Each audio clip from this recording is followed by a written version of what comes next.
बिस्मिल्लाहिर्रहमानिर्रहीम। मेरे प्यारे पाकिस्तानियों, बहनों और भाइयों, अस्सलाम वालेकुम वरहमतुल्लाहि वबरकातुहू। आज मैं दोबारा हाज़िर हुआ हूँ और आज कराची के हालात पे बात करते हैं। और इसमें जो टाइटल होगा यह कि कराची को किसने डुबोया। तो इसकी पिछली तारीख थोड़ी सी, आगे जो हालात बदले, अब क्या हालात हैं और आगे हुकूमतें जो हैं या ज़िम्मेदार अदारे उनको आगे क्या करना चाहिए, क्योंकि हालात बहुत ख़राब हैं इस वक्त। आप तो रोज़ ख़बरें सुन रहे हैं, बारिश में कराची की हालत देखी है। तो 1947 में जब पाकिस्तान बना तो फ़ैसला यही हुआ कि कराची को दारुल हुकूमत बनाया जाएगा। तो कायदन वहाँ तशरीफ़ लाए और बहुत जम्मे गफ़ीर था, लोगों ने उनका इस्तकबाल किया और उसके बाद फिर वहाँ वो सेटल हो गए और वहीं हमारी असम्बली भी शुरू हुई। सारे सियासतदान भी वहाँ जाते थे। तो एक हमारी बंदरगाह यानी जो मगरबी पाकिस्तान था, उसमें मशरक़ी पाकिस्तान, मगरबी पाकिस्तान दो थे। तो एक ही बंदरगाह थी हमारी। ग्वादर तो अब डेवलप हो रहा है, तो मेन बंदरगाह यही थी। और कुदरती अमर है कि ये हमारी लाइफ लाइन है और कायदात ने बहुत सोच समझ के फ़ैसला किया था कि यहाँ अगर हुकूमत ठीक काम करेगी तो इसका असर पूरे मुल्क पे जाएगा, क्योंकि शहरा क्या है पाकिस्तान की, यानी खून जो जिस्म में आता है वो शहरा होती है सारी।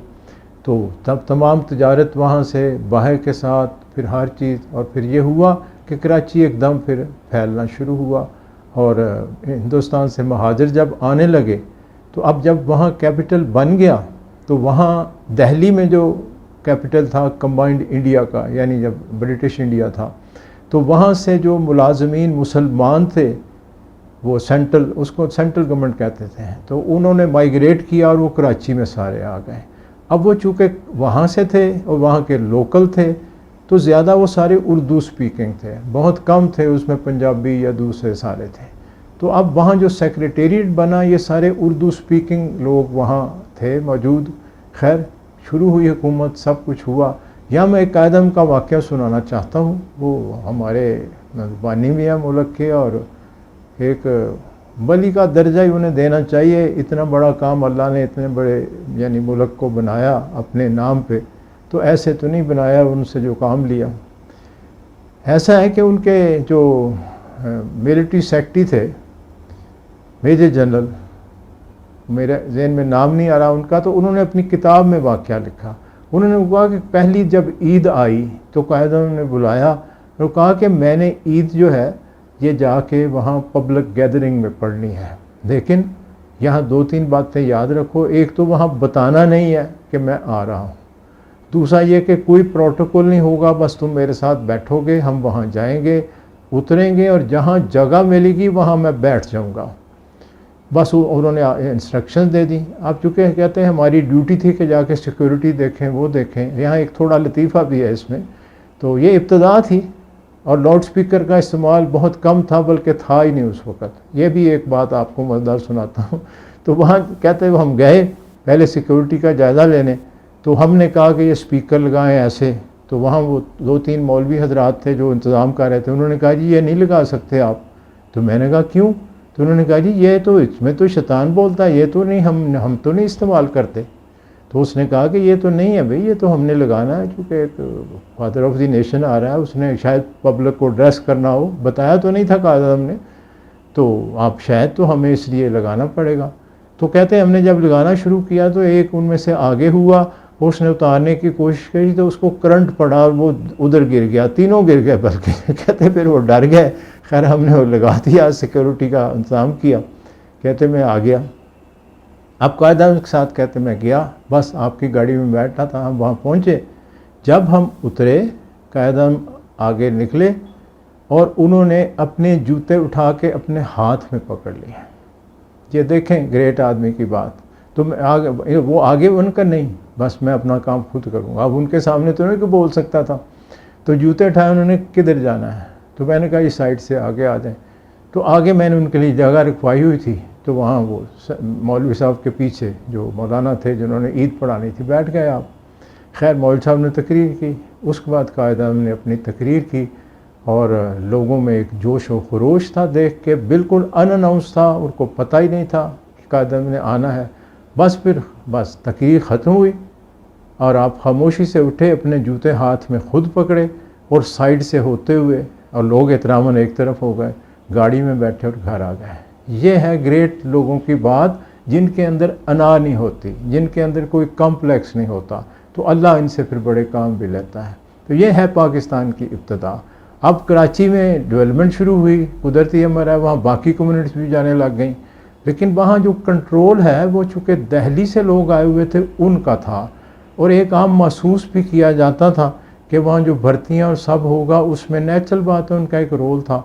तो ये एक वैसे थोड़ी बैकग्राउंड बताता हूँ कि जहाँ भी हुकूमत होती है, यानी ये सदियों से दिल्ली कैपिटल था, और ये जितनी कम्युनिटी उर्दू स्पीकिंग है हमारे भाई हैं वो कल्चरली वो सबसे आगे हैं, बड़े रिच हैं, यानी अर्बन सोसाइटी, यानी शहरी जहन के लोग हैं सारे वो। अब वहाँ कराची बिल्कुल एक देहाती सा माहौल था।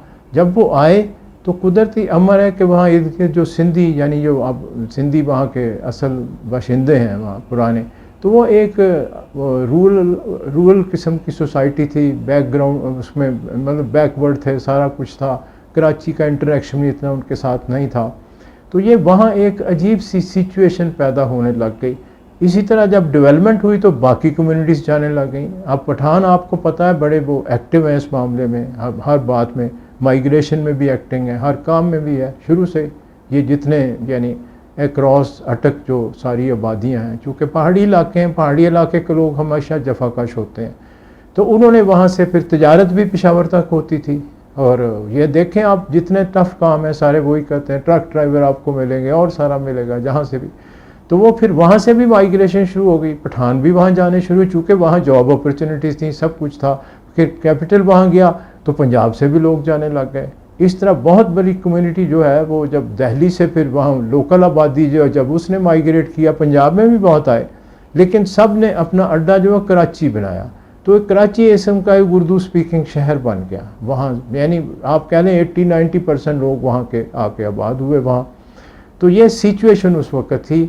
इसी दौरान में हुकूमतें चलती रहीं, जैसी वो हुकूमतें थी, पहली वीडियो में मैंने आपको बताया ना, उनसे हुकूमतें चली ना कुछ हुआ। तो फिर मार्शल आ गया 58 का, तो उसमें फिर अयूब खान जब आया तो उसने हालात का जायज़ा लिया और उसने सोचा कि दिफाई लिहाज से और आगे जो इंडिया शरारत कर रहा है, अफ़गानिस्तान के हालात उनके जहन में थे, तो कैपिटल एक महफूज जगह पे होना चाहिए। और चूँकि वो मिलिट्री डिक्टेटर था, उसके जहन में मिलिट्री अहमियत भी थी, तो फ़ैसला ये हुआ कि कैपिटल जो है ये इस्लामाबाद की जगह सेलेक्ट करेगी पिंडी के साथ और ये मरगरा हिल्स के साथ। तो यहाँ फिर कैपिटल 60s में ये शिफ्ट होना शुरू हुआ। तो ये हुआ और कैपिटल फिर यहाँ आ गया। अब कराची एक कमर्शियल शहर रहा, मेन शहर ही वही था, वहाँ फिर सारा ये चीज़ें चलती रहीं। इतने में इस दौरान में आगे फिर अयूब खान के जाने के बाद भुट्टो पॉपुलर हुआ, और उसने जो एक बड़ी सियासी गलती की वो ये था कि सिंध को 2 हिस्सों में डिवाइड कर दिया, यानी उनके डोमिसाइल 2 कर दिए।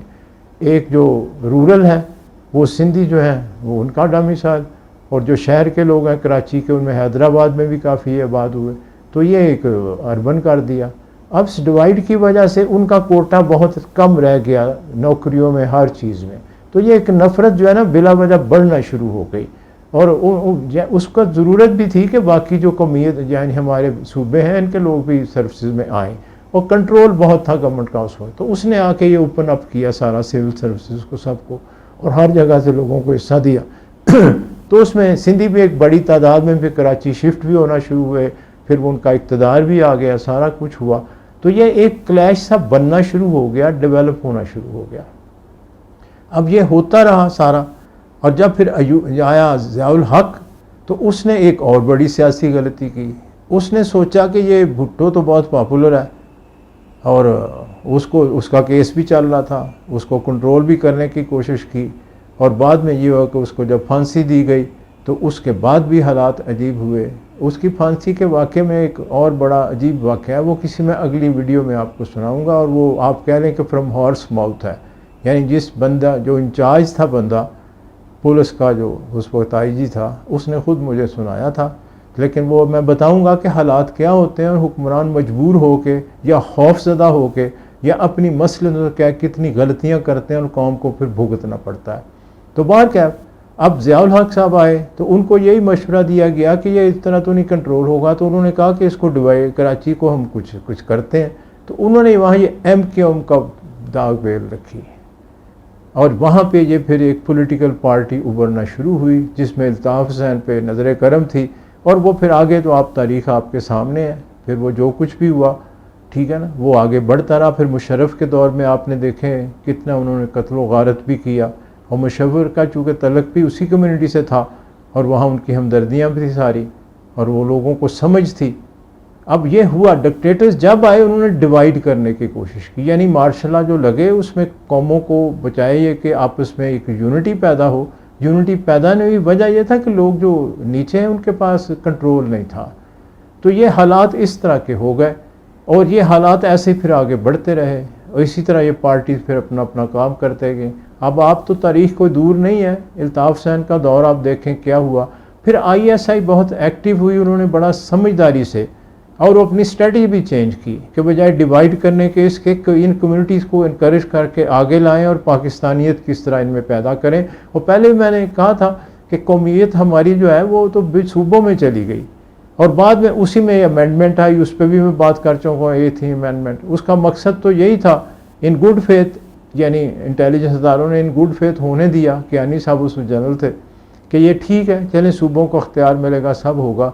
लेकिन आगे पीपल पार्टी ने फिर जो उसका गलत इस्तेमाल किया, वही जो पुरानी नफ़रत थी, पुरानी कम्प्लेक्सेस थे आपस के, तो उसके बाद फिर पीपल पार्टी वहाँ इक़्तिदार में है, जब से आप देख लें वो आए हैं, और वही वहाँ जीतते हैं, वो सारा कुछ है, उनका कंट्रोल है। और फिर पीपल पार्टी असल कंट्रोल हाथ से निकल गई और जरदारी साहब आ गए। तो ये अब सियासतदान भी साथ, उनके चेहरे भी बदलते रहे, उनकी पॉलिसीज़ भी, लेकिन बेस लाइन वही रही, जो हेट्रेड थी वो मौजूद रही। अब जो आपको नज़र आता है कराची में कि कराची डूब रहा है, कोई उनको पूछता नहीं है, फलां नहीं है, एक दूसरे पे इल्ज़ाम लगाते हैं, सब कुछ होता है, वजह एक ही है, अदम एक दूसरे पे एतमाद ही नहीं है किसी का। अब वहाँ लोकल गवर्नमेंट सारी उर्दू स्पीकिंग लोग हैं, सारे वो आ जाते हैं। अब जब 18th अमेंडमेंट आई तो बना ये था कि सूबों को पावर दें, वो आगे ये जो नीचे म्यूनसिपल कमेटियाँ हैं या कॉरपोरेशन हैं उनको पावर देंगे।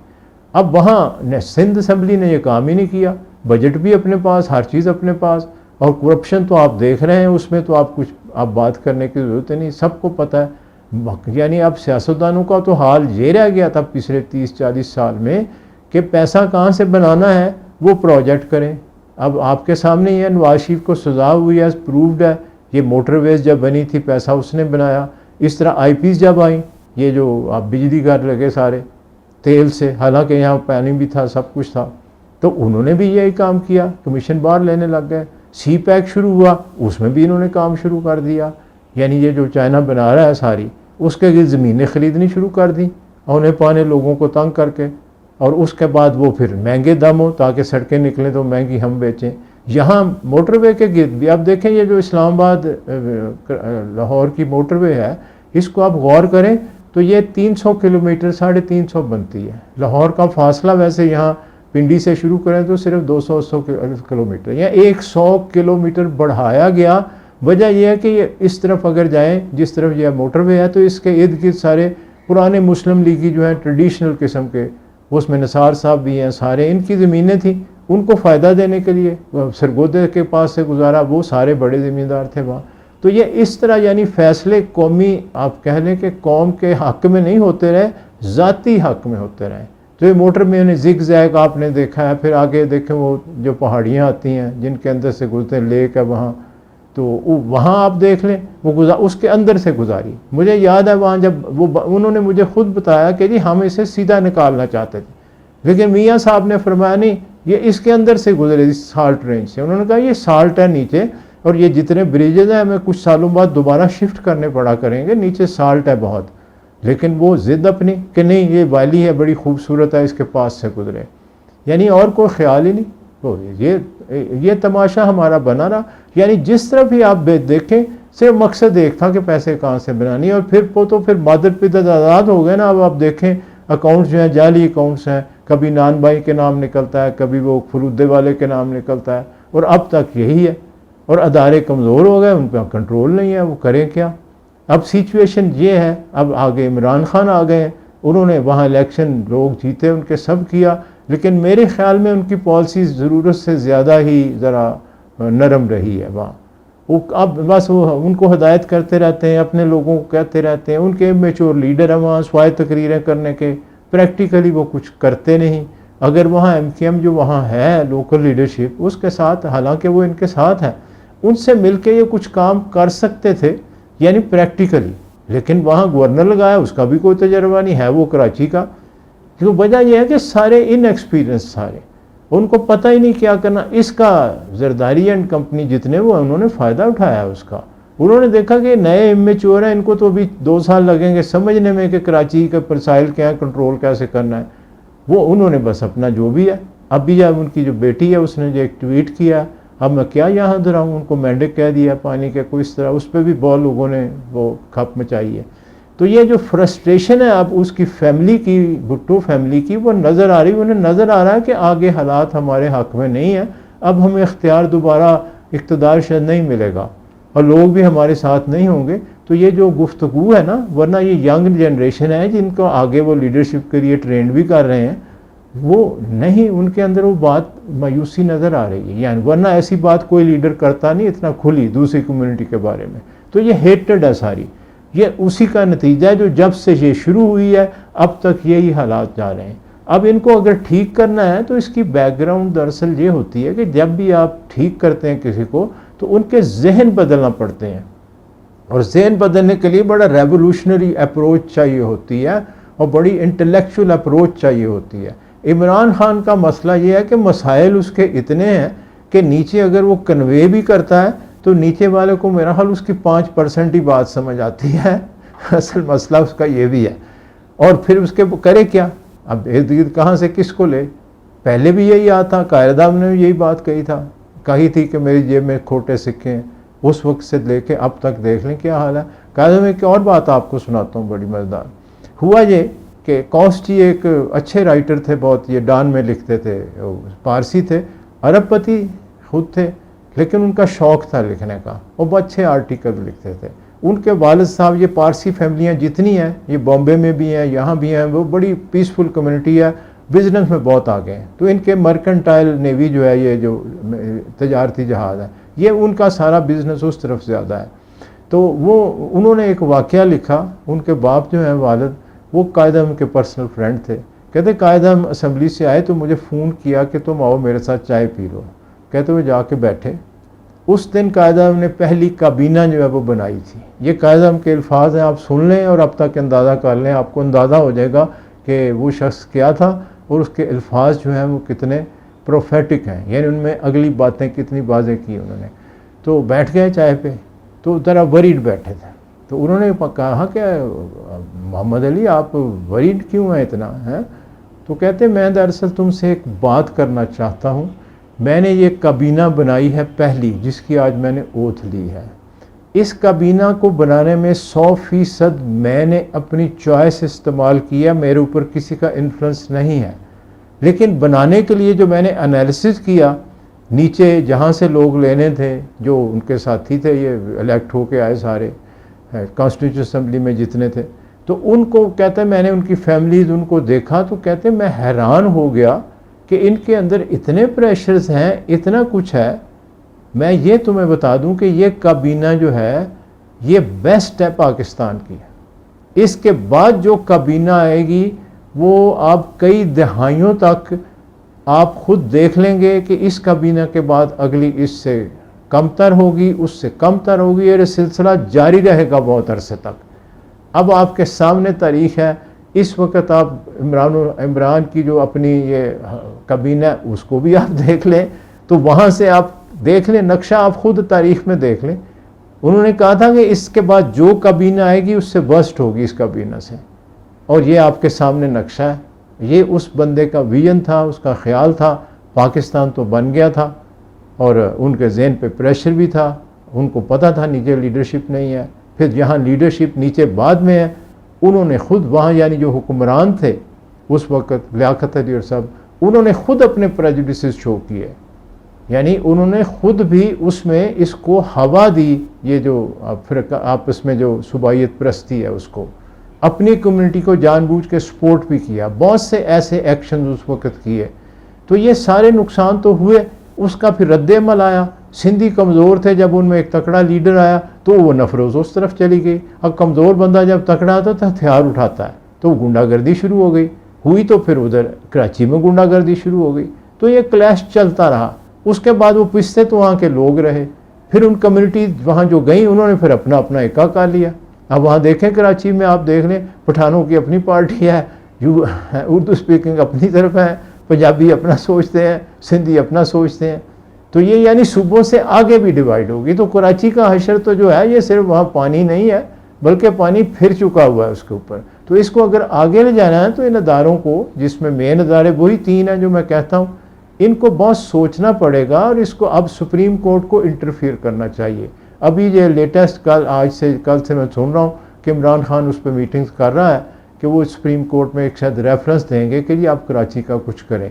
सुप्रीम कोर्ट के पास तैयार है, लेकिन उन्हें भी देखना पड़ेगा कि इसका पॉलिटिकल इम्पैक्ट क्या आएगा।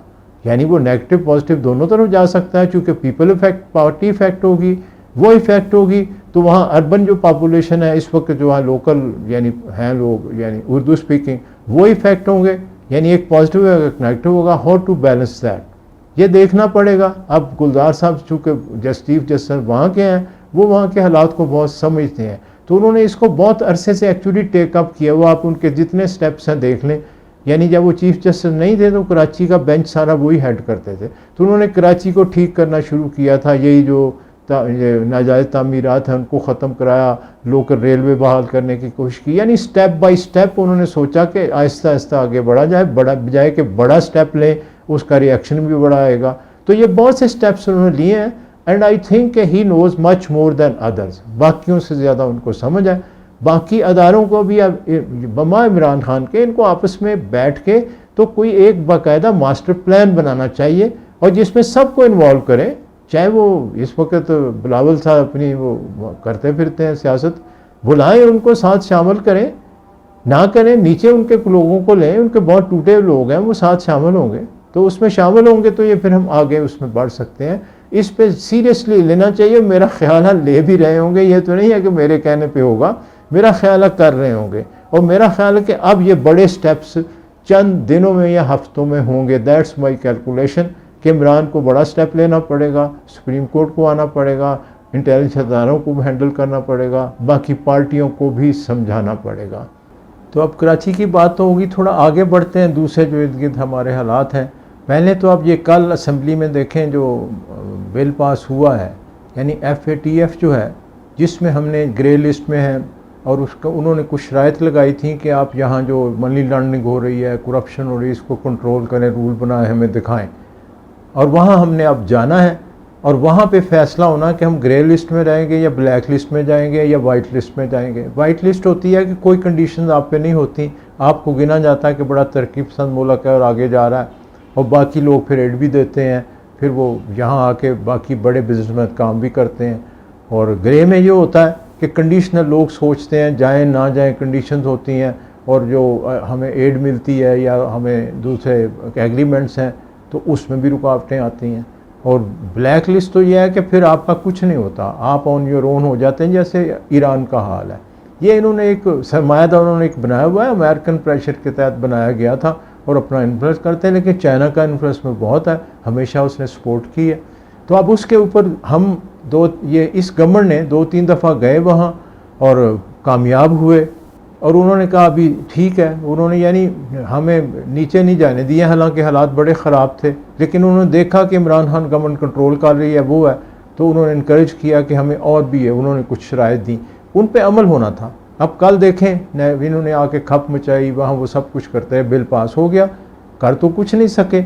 अब उन्हें ये पता है कि सेनेट में हमारी मेजॉरिटी ये नहीं कर सकेंगे, लेकिन अदारे इतने खामोश तो नहीं है। मैंने आपको पहले भी कहा था शट अप कॉल है, तो इनको दी हुई है और उनको बता दिया है कि ये कौमी सलामती में है और आप सोच समझ के अपनी सियासत अपनी जगह करें। इमरान खान के साथ दुश्मनी आपकी अपनी होगी सियासी, लेकिन ये कौमी सलामती का मामला है। तो अब गवर्नमेंट जो है उसका जो अगला स्टेप होता है ये होता है कि सेनेट में ले जाते हैं, सेनेट फिर उसको रिजेक्ट करे, और असम्बली में अगर 3 दफ़ा बिल पास हो जाए तो वो पास हो जाता है। लेकिन ख्याल ये था अदारों का, सबका, इमरान खान की गवर्नमेंट का भी, कि हम एक दुनिया को तासर दें कि हम यूनाइटेड हैं।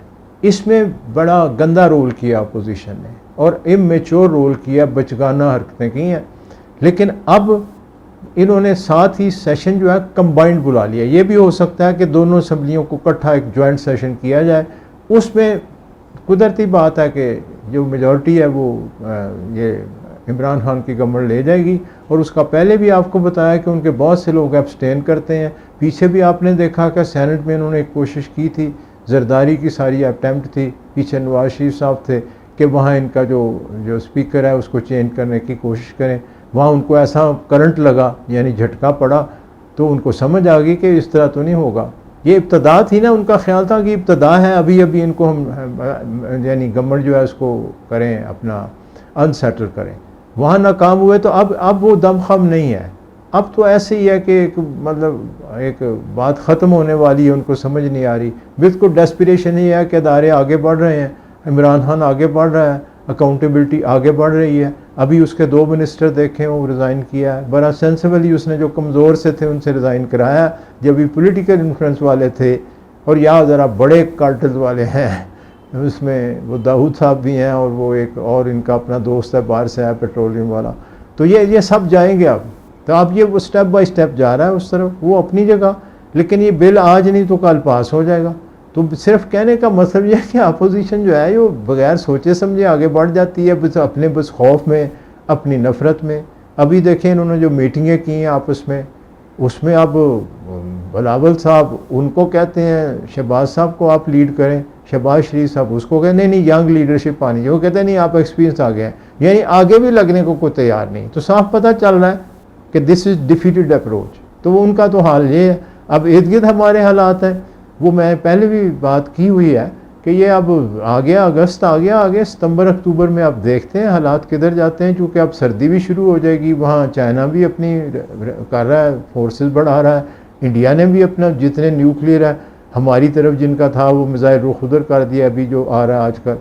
और पैनिक इंडिया में है, उनको समझ आ नहीं रही है। इंडिया के अंदर बहुत बड़ी डिवाइड है, फ़ौज में भी, थिंकिंग में भी। अभी एक वहाँ लीक हुई है, एक रिपोर्ट बड़ी इंटरेस्टिंग लीक हुई है 2013 के अंदर। उनकी इंटेलिजेंस ने एक रिपोर्ट दी थी और बड़ी ज़बरदस्त रिपोर्ट है। उन्होंने ये कहा कि सन 2020 में चाइना इन इलाकों में आएगा और इन वैली के ऊपर और ये सब कब्ज़ा करेगा, तो हमें इसके स्टेप लेने चाहिए। ये मैंने खुद उनके उस पर टीवी पे देखा। तो उसको जो जिसके पास रिपोर्ट थी उसको उसने कहा करने के आप पढ़ के सुने, उसने वो सुनाई कि ये देखें ये रिपोर्ट है। उस पर सारे हैरान है कि ये रिपोर्ट थी गवर्नमेंट के पास या इंटेलिजेंस अदारों के पास, तो इस पर अमल क्यों नहीं हुआ? अगर हुआ है तो कुछ भी नज़र नहीं आ रहा। तो ये है क्या? एक कन्फ्यूजन है चारों तरफ। वहाँ पता चलता है कि उनके अंदर भी डिवाइड थी। जो मोदी की हरकतें हैं उसकी वजह से अंदर जो लोग हैं जिनको आप अपना अब नेशनल ही नहीं मानते, और वो इतनी बड़ी मतलब माइनॉरिटी में होंगे, लेकिन अब ये तो नहीं है कि वो कोई 10-15 करोड़ है, 30, 40, 50 करोड़ है। वो 125 की आबादी है, तो उसमें वो यानी 60 करोड़ तो अछूत हैं जिनको वो हाथ नहीं लगाते हिंदुओं से, 30 करोड़ मुसलमान हैं, 4-5 करोड़ क्रिश्चियन हैं, दूसरी कम्युनिटीज़ आप लगा लें। तो ये छोटा नंबर तो नहीं है ना। तो इतना बड़ा मुल्क किस तरह डिवाइड आप करें और फिर आप कहें कि फ़ौज भी इकट्ठी रहे और फिर हमारी मर्ज़ी से वो लोग फ़ौज में भी होंगे, हर जगह लड़ेंगे। तो पता चल रहा है कि उनकी हालत इंडिया की ख़राब है और यही समझ आता है कि उनका ब्रेकअप होगा इंडिया का। और कश्मीर और बड़ा आसानी से आगे हालात पाकिस्तान के हक़ में जा रहे हैं और चाइना अपना स्ट्रॉन्ग बैठा है ऊपर चूँकि इलेक्शन आ रहे हैं अमेरिका में और ट्रंप साहब की हालत इलेक्शन में बुरी नज़र आ रही है और वहाँ भी काफ़ी खप है। वहाँ जो इतनी एजिटेशंस हो रही हैं, वहाँ उसने अपनी फ़ोर्स भेजने की कोशिश की, फेडरल फोर्स, उस पर बहुत एतराज़ हुए हैं। अब वहाँ जो स्टेट्स हैं वो भी अजीब काम कर रही हैं। एक उनकी स्टेट है जिसने पुलिस डिपार्टमेंट ही ख़त्म कर दिया डरते। अब उस पर क्वेश्चन आ रहे हैं। यानी मैं एक मिसाल दे रहा हूँ कि इतना पैनिक है चारों तरफ कि डिसएरिड पोजीशन है, यानी घबराए हुए हैं सारे। चाइना उस लिहाज से अपनी बिल्कुल सही लाइन पे जा रहा है और उसका हाथ भी स्ट्रॉन्ग है। तो उस लिहाज से हम खुशकिस्मत हैं, हमारे ईरान भी साथ आ गया, सब आ गए। अभी बांग्लादेश देखें, अब बांग्लादेश के साथ इंडिया का जो क्लैश आया, इमरान खान साहब ने उनको फ़ोन किया, हसीना वाजिद को, और उसके बाद हालात। और चाइना चूँकि वहाँ इन्वेस्ट कर रहा है, जितनी उनके पहले प्रोजेक्ट इंडिया ने करने थे वो लैतोलाल कर रहे थे, यानी उन्होंने डेवलपमेंट के लिए, वो चाइना उसमें आ गया, उन्होंने उनको दे दिए सारे। तो ये सारी सिचुएशन हमारे हक़ में है, लेकिन आगे जो बिल्टअप होगा ये अब सितंबर अक्टूबर में चीज़ें सामने आ जाएंगी, तो उस वक्त इंशाल्लाह देखते हैं। तो अब आपको ईद मुबारक। अल्लाह आप जो कुर्बानियाँ दें, मालिक सब की कुर्बानियाँ कबूल करे, और दुआ है कि मालिक इस वायरस से भी सबकी जान छुड़ा दे। अल्लाह फजल करने वाला है। यहाँ पाकिस्तान में तो अब इसका असर थोड़ा कम हुआ है, लेकिन हम सबको एहतियात भी करनी चाहिए। एहतियात करें, घरों में रहें, और ईद पे कोशिश करें, मिलें भी तो ज़रा दूर दूर से मिलें, वो जो बगलगीर करने का तरीका है वो ना हो। अभी मेरा ड्राइवर एक मज़ेदार बात सुनाई, वो सुन लें मज़ेदार। ये पिछली ईद आई तो गांव गया, तो कहता हम जब ईद पढ़ रहे थे तो मौलवी साहब ने कोरोना वोरोना कुछ नहीं है, मारो जी जफ्फियाँ एक दूसरे को मारो। अब ये तो हमारी इब्तदा हुई थी कोरोना वायरस को। अब तो खैर लोग और समझ गए हैं। अब मेरा हाल उलमा हज़रात में भी लोगों को समझ आ गई है चारों तरफ, यानी हर कम्युनिटी में लोग जो लीडर्स होते हैं लोकल, उनको आप समझ आए, वो लोग गाइड भी करते हैं। अब देखें भी, ये आप देख रहे हैं ये महाजरी जो ताजर है, इनका क्लैश आ रहा है पंजाब में इधर उधर लॉकडाउन के ऊपर। उनकी मजबूरी है, जो पहले भी प्राइम मिनिस्टर ने कई दफ़ा कहा है कि अगर मैं बंद करता हूँ लोग भूखे मर जाते हैं, तो अगर खोलते हैं तो वो वायरस आती है। तो ये सिचुएशन तो ऐसे ये कोरोना वायरस की वजह से चलती रहेगी। इसका नफ्सियाती असर भी आप देख रहे हैं, वो भी सारा देखते हैं। मालिक सब पे फजल करे। अब इजाज़त, इंशाल्लाह फिर जल्दी हाज़िर हूँगा। अल्लाह हाफ़िज़। मेरा सलाम कबूल करें, और नए जो दोस्त हैं उनको भी, और सब के लिए मेरी गुजारिश है कि इस चैनल को आप सब्सक्राइब भी करें, लाइक भी करें, और बेल का बटन दबाएं, और दोस्तों को भी इतला दें।